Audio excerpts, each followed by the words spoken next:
Good day everyone. Good day Ma'am Juliet.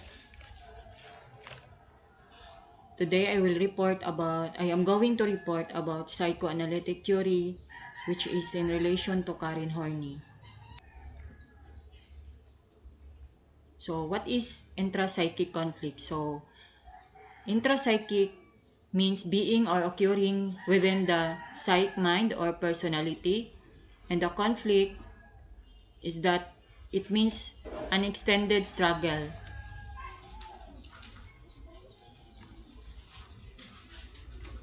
Idealized self-image. So, according to Horney, idealized self-image it is an attempt to solve conflicts by painting a godlike picture of oneself. Human beings, if given an environment of discipline and warmth, will develop feelings of security and self-confidence and a tendency to move forward self-realization.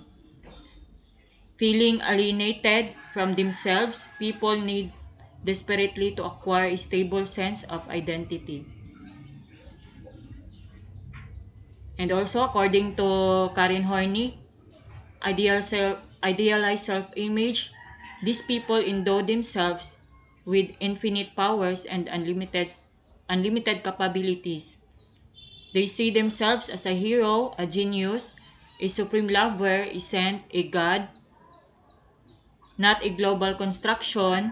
They lose touch with their real self and use the idealized self as the standard for self-evaluation. And also, according to Karen Horney, idealized self-image is rather than growing towards self-realization, they move toward actualizing their idealized self. So there are three aspects of idealized image. One is the neurotic search for glory, the second is the neurotic claims, and the third one is the neurotic pride. So, neurotic search for glory, it means as a neurotic come to believe in the reality of their idealized self. They begin to incorporate it into all aspects of their lives, their goals, their self-concept, and their relations with others. So that is the meaning of neurotic search for glory. And the second one is, and also it refers to the drive to mold the whole personality into the idealized self. It refers to us the tyranny of should forget about the disgraceful creature you actually are. This is how you should be. So, neurotic search for glory, compulsive drive for superiority, exaggerated need to excel in everything, most likely to bring success, may also take a less materialistic form. So it talks about neurotic ambition and the drive toward a vindictive triumph. So the most destructive element of all, its chief aim is to put others to shame or defeat them through one's very success. Desire to take revenge for real or imagined humiliations. So the second one is all about the neurotic claims. So it is the search for glory. Neurotics build a fantasy world, a world that is out of sync with the real world. They proclaim that they are special and therefore entitled to be treated in accordance with their idealized self-image. So neurotics become indignant, bewildered, and also unable to comprehend why others have not granted their claims. So the third one is about neurotic pride. So it means a false pride based not on a realistic view of the true self but on a spurious image of the idealized self, usually loudly proclaimed in order to protect and support a glorified view of oneself. And also the self-hatred The self-hatred, according to Horney, so people with a neurotic search for glory can never be happy with themselves because when they realize that their real self does not match the insatiable demands of their idealized self, they will begin to hate and despise themselves. So there are 6 major expressions: relentless demands on the self, merciless self-accusation, self-contempt. And also including in the six major expressions is the self-frustration, self-torment, self-destructive actions and impulses.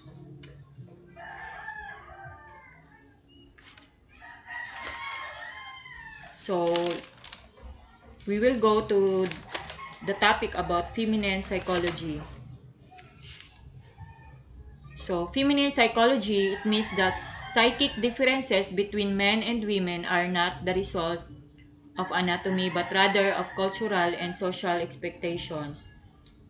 The existence of Oedipus complex was due to certain environmental conditions and not to biology. The concept of penis envy even less tenable. Many women possess a masculine protest.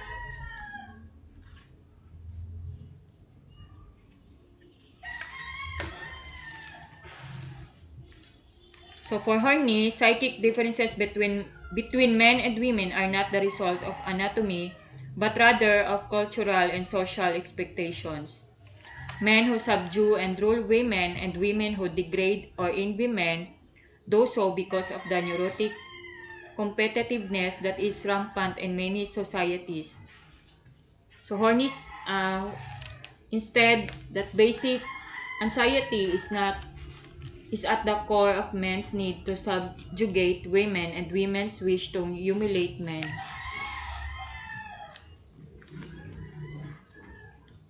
So in psychotherapy, it is also according to Horney, neurosis grow out of basic conflict that usually begins in childhood. So the general goal is to help patients gradually grow in the direction of self-realization, to have patients give up their idealized image, relinquish their neurotic search for glory, and change self-hatred to an acceptance of real self.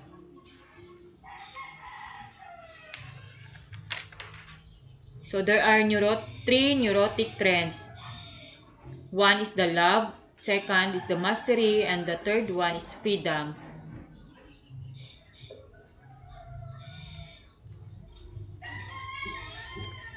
So, uh, patients must understand their price system, their idealized image, their neurotic search for glory, their self-hatred, their shoulds, their alienations from self, and their conflicts. Moreover, they must see how all these factors are interrelated and operate to preserve their basic neuroses. So patients also must understand the difference between their idealized image and their real self. When therapy is successful, patients gradually develop confidence in their ability to assume responsibility for their psychological, and they move towards self-realization and all those processes that accompany it. They have a deeper and clear understanding of their feelings, beliefs and wishes. They relate to others with genuine feelings instead if using people to solve basic conflicts. At work, they take a greater interest in the job itself rather than seeing it as a means to perpetuate a neurotic search for glory. So, it is all about the theory of room, which is the title is Humanistic Psychoanalysis. So humanistic psychoanalysis, which is according to Fromm, it is a developed theory of personality that emphasizes the influence of socio-biological factors, history, economics, and class structure.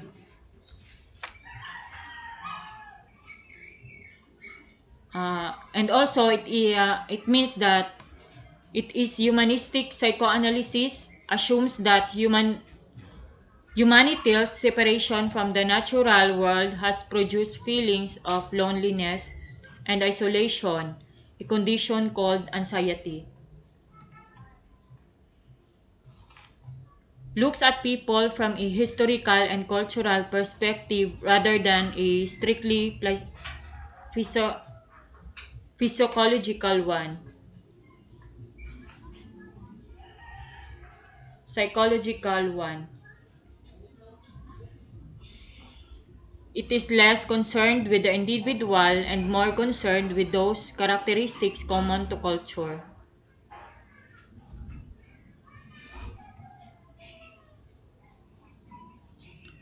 When humans emerged as a separate species in animal evolution, they lost most of their animal instincts but gained an increase in brain development that permitted self-awareness, imagination, planning, and doubt. The rise of capitalism has contributed to the growth of leisure time and personal freedom, but it has resulted in feelings of anxiety, isolation, and powerlessness. So it talks about biography of Erich Fromm. Like the views of all personality theorists, Erich Fromm's view of human nature was shaped by childhood experiences. So this is according to Erich Fromm. For Fromm, a Jewish family life, the suicide of a young woman, and the extreme nationalism of the German people contributed to his conception of humanity. Fromm was born on March 23, 1900 in Frankfurt, Frankfurt, Germany, the only child of middle-class Orthodox Jewish parents. His father, Naphtali Fromm, was the son of a rabbi and the grandson of two rabbis. His mother, Rosa Cruz Fromm, was Danish.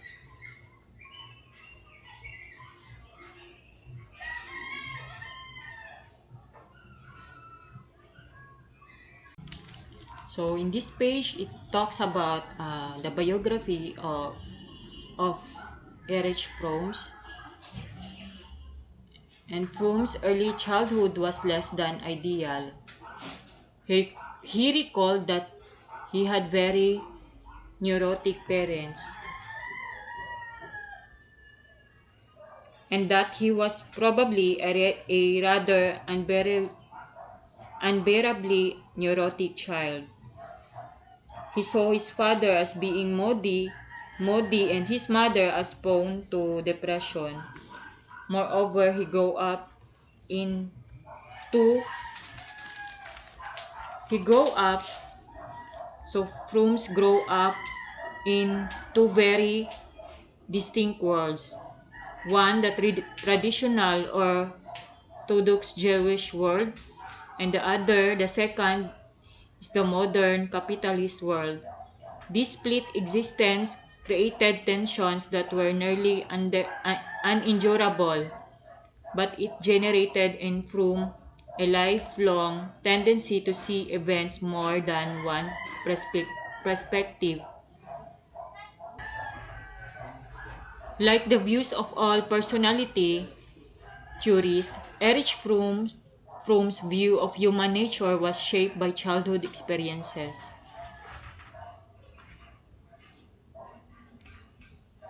So, Fromm's early childhood was less than ideal. He recalled that he had very neurotic parents.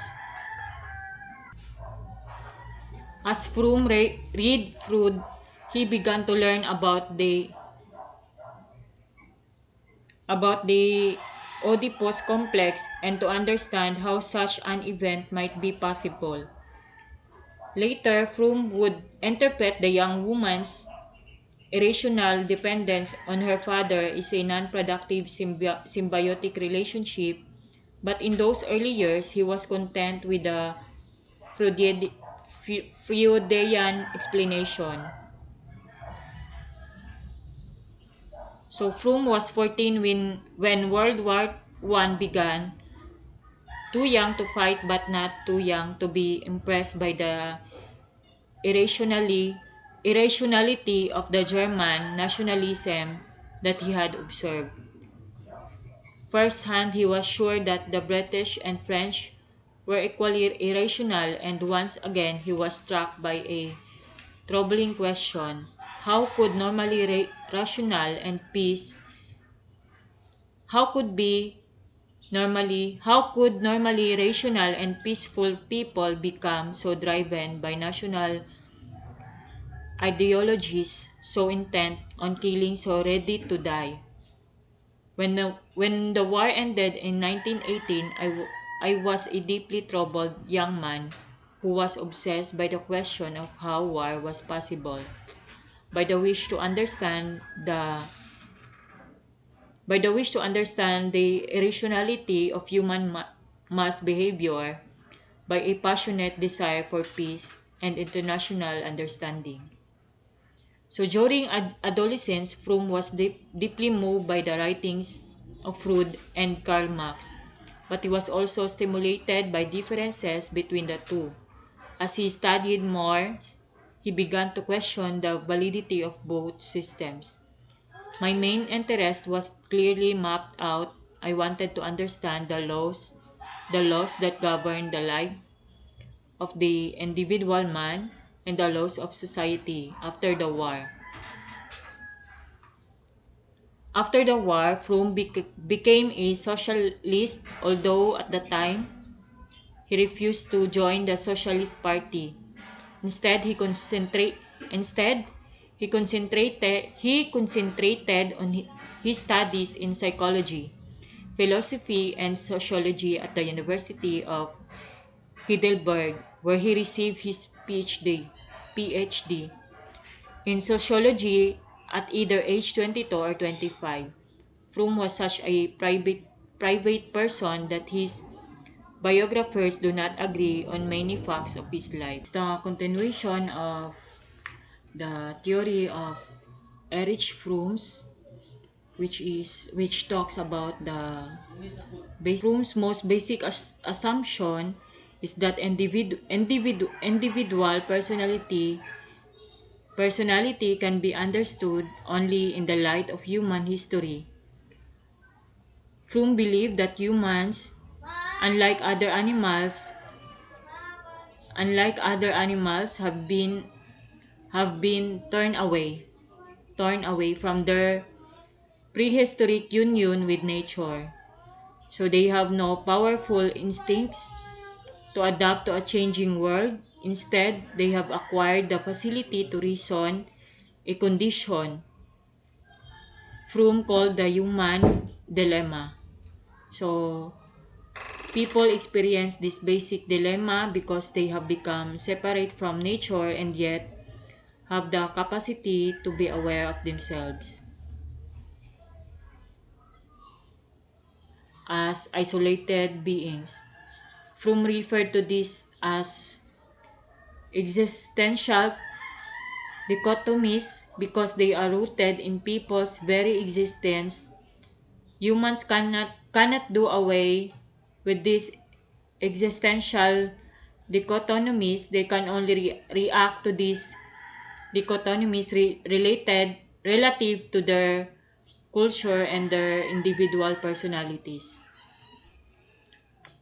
So about human needs, as animals, humans are motivated by such physiological needs as hunger, sex, and safety, but they can never resolve their human dilemma by satisfying these animal needs.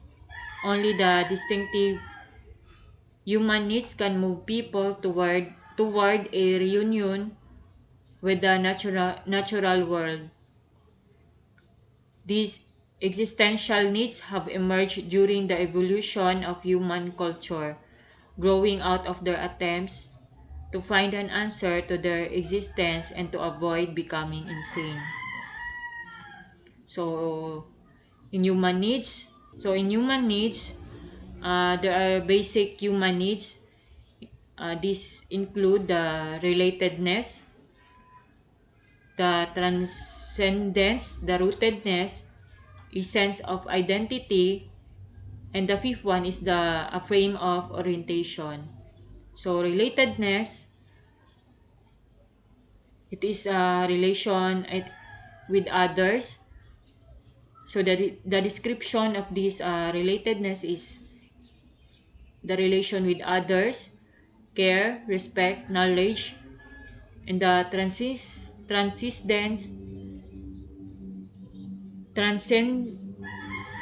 is the creativity, develop a loving and interesting life. Rootedness and the description of it is that the feeling of belonging, security, stability, sense of identity, see ourselves as a unique person and part of a social group. In a frame of orientation, understand the world in our place in it, search for own life meaning, adapting goals. And also, excitation and stimulation, engaging with the world through stimulating activities. So, relatedness, it means as a human beings, we are aware of our separateness from each other and seeks to overcome it. In relatedness also, the opposite of relatedness is what Froome called narcissism, the love of self.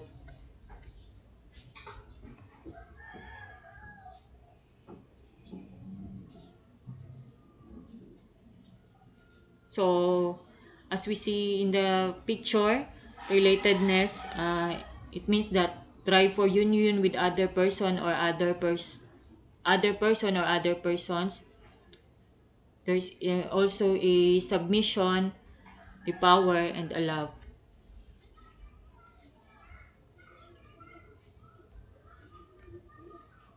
So, in transcendence, it is the need of people to rise above their passive existence and create or destroy life. So it means humans can be creative in other ways.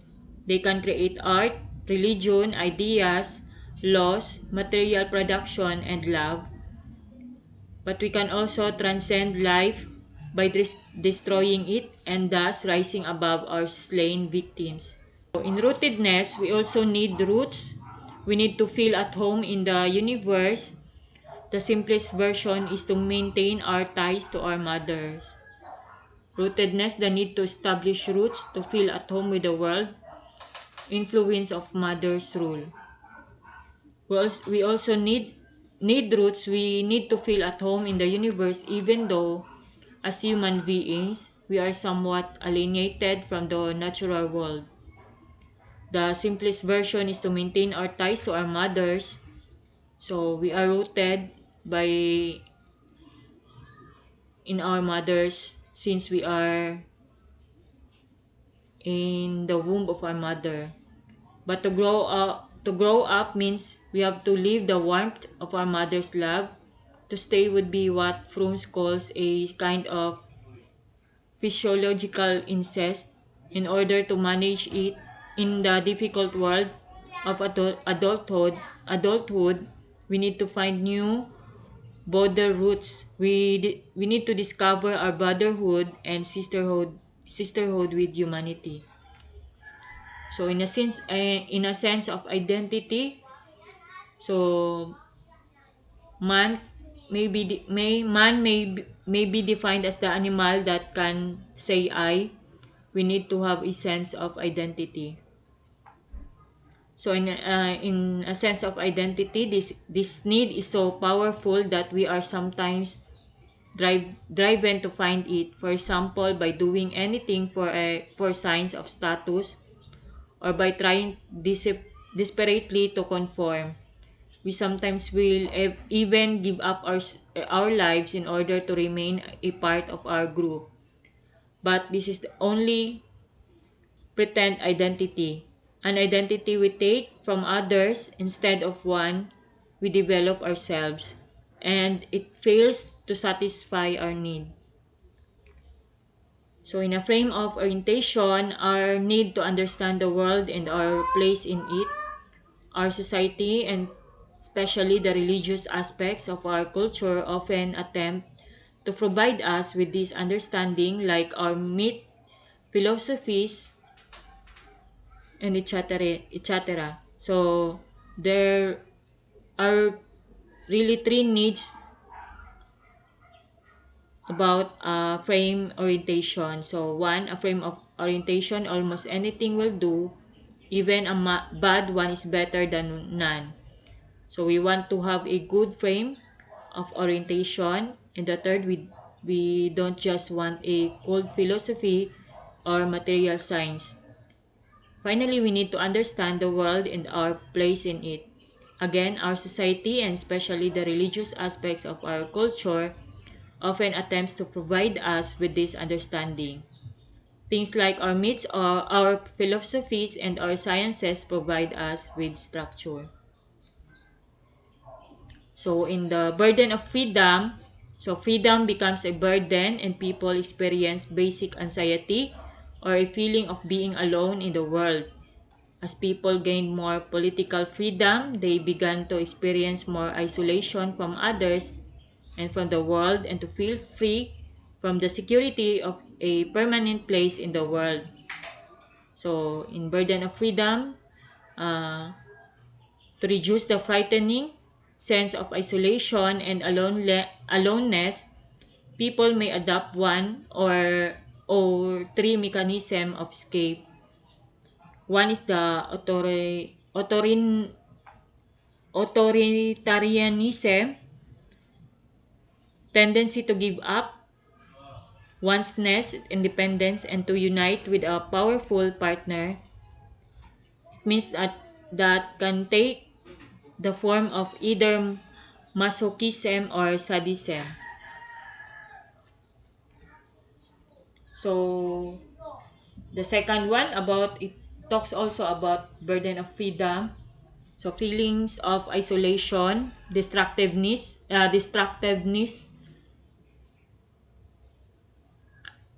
and also an escape mechanism that is aimed at doing away with other people or things.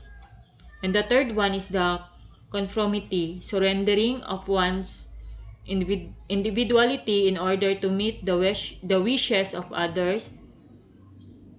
Positive freedom, spontaneous activity of the whole, integrated personality, which is achieved when a person becomes reunified with others and with the world. Successful solution to the human dilemma of being part of the natural world and yet separate from it.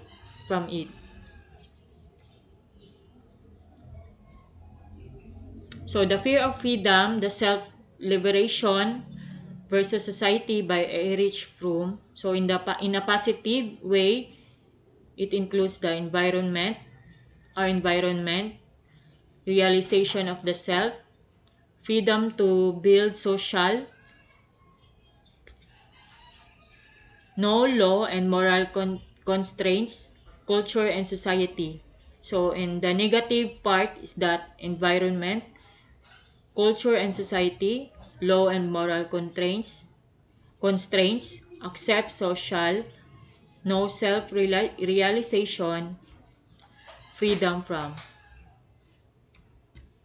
So, the burden of freedom, the positive freedom means the spontaneous and full expression of both rational and emotional potentialities achieved when a person becomes reunified with others and with the world. So, positive freedom means that solution to the human dilemma represents overcoming of loneliness, achieving union with the world and maintain individuality.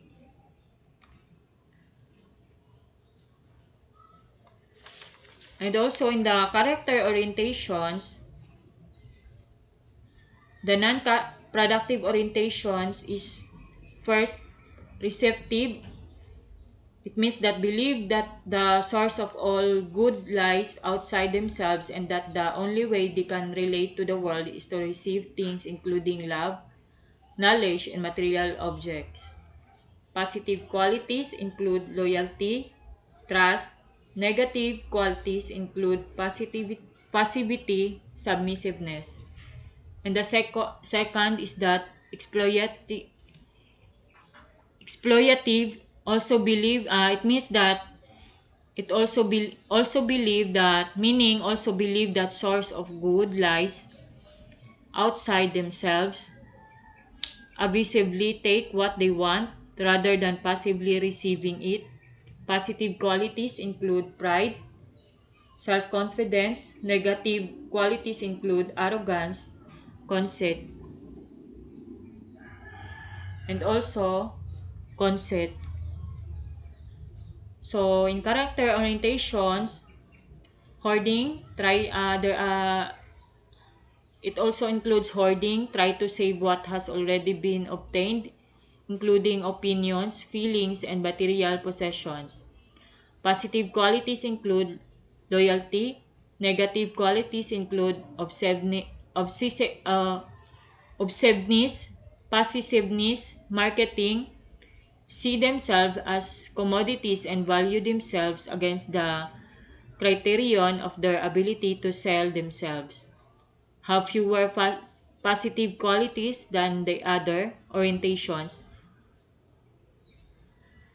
because they are essentially empty. They can be open-minded and adaptable as well as opportunistic and wasteful. So in character orientations, it also means that in character orientation,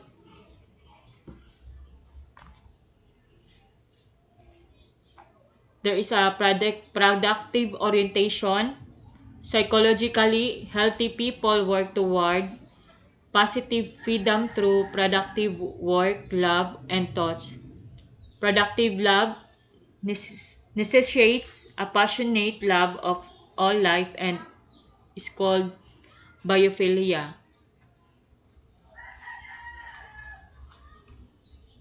So, personality disorders, according to Froome, in 1981, held that psychologically disturbed people are incapable of love and have failed to establish union with others. He discussed three severe personality. This, he discussed there are three severe personality disorders. These are the necrophilia, malignant narcissism, and incestuous symbiosis. So, necrophilia, the term necrophilia means love of death and usually refers to a sexual perversion in which a person desires sexual contact with a corpse. However, Froome used necrophilia in a more generalized sense to denote any attraction to death. So, necrophilia is an alternative character orientation to biophilia. People naturally love life, but when social conditions stunt biophilia, they may adopt a necrophilic orientation. Necrophilous people do not simply behave in a destructive manner. Rather, rather, their destructive behavior is a reflection of their basic character. So, in malignant narcissism, just as all people display some neurophilic behavior, so too do all have some narcissistic tendencies. Healthy people manifest a benign form of narcissism that is an interest in their own body. However, in its malignant form, narcissism impedes the perception of reality so that everything belonging to a narcissistic person is highly valued and everything belonging to another is devalued. So in incestuous symbiosis, a third pathological orientation is incestuous symbiosis. So it is an extreme dependence on the mother or mother surrogate. Incestuous symbiosis is an exaggerated form of the more common and more benign mother fixation. Men with a mother fixation need a woman to care for them, dote on them, and admire them. They feel somewhat anxious and depressed when their needs are not fulfilled. This condition is relatively normal and does not greatly interfere with their daily life. So psychotherapy, he then evolved his own system of therapy, which he called humanistic psychoanalysis. Compared with the Freud, compared with Freud, Fromm was much more concerned with the interpersonal aspects of a therapeutic encounter. He believed that the aim of therapy is for patients to come to know themselves without knowledge on without knowledge of ourselves. We cannot know any of other person or thing. So thank you for listening. Have a good day.